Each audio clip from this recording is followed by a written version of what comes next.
శివభక్తులకు నా అనంత కోటి నమస్కారాలు.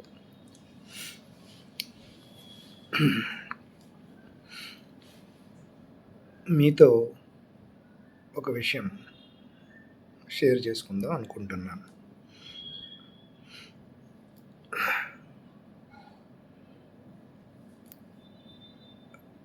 క్షీరసాగర మదనంలో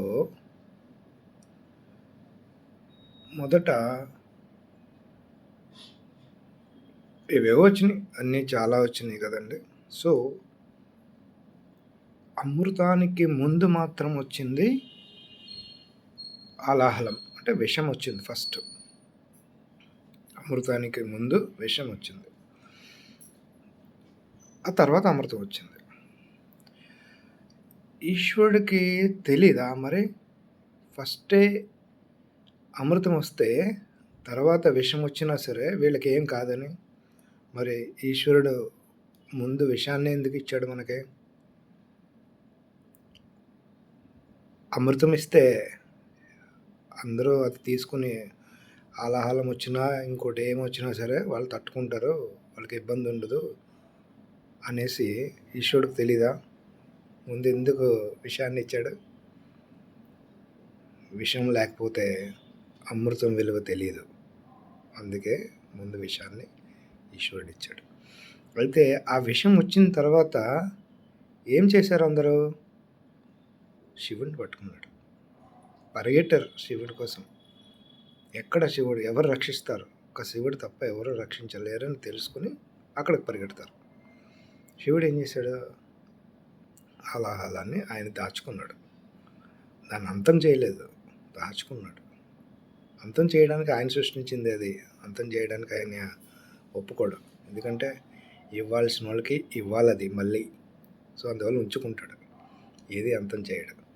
కానీ ఆ శివుడిని పట్టుకున్నప్పుడు మనకి విష ప్రభావం తగ్గింది, అమృతం దక్కింది. అంటే ఏంటి దాని అర్థం?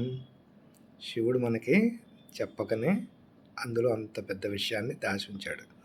అమృతం విలువ తెలియాలంటే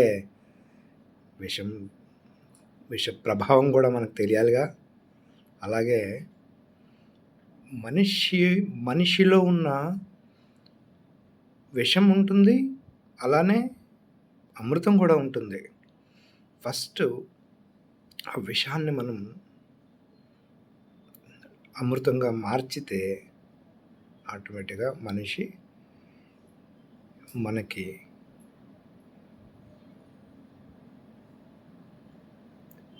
శివ అంటే ఇప్పుడు మనిషిలో శివుడిని వెతకాలంటారు, కానీ